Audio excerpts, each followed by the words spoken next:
બંધારણ દિવસ પણ છે અને બંધારણમાં વાણી સ્વતંત્રતાના અધિકારો આપેલા છે.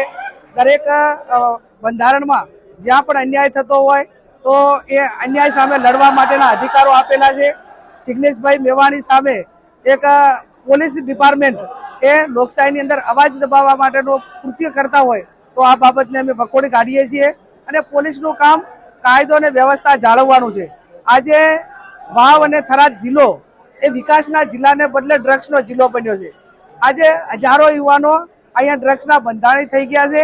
આવનાર સમયની અંદર આ વિસ્તાર એ મોટો ક્રિમિનલ ના બને અને આને કંટ્રોલ કરે એના માટે કરીને આજે આવેદનપત્ર આપ્યું છે.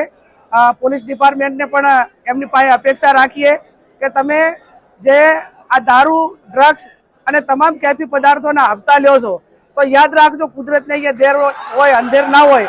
કાલે બપોરે તમારા દીકરાઓ આ રવાડે ચડશે અને એ ટાઈમે ખબર પડશે.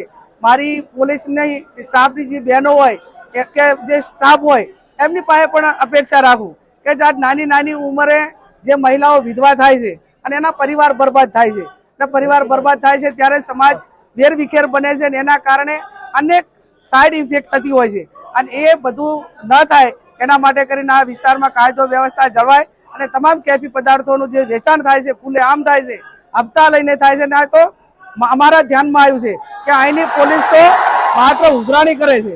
અહીંના પોલીસની ઉઘરાણી કરે ને તો માત્ર 10% નથી મળતા, બાકી 90% તમામ ઉઘરાણીની રકમ એ ગાંધીનગર મંત્રીઓ સુધી પહોંચાડવામાં આવે છે.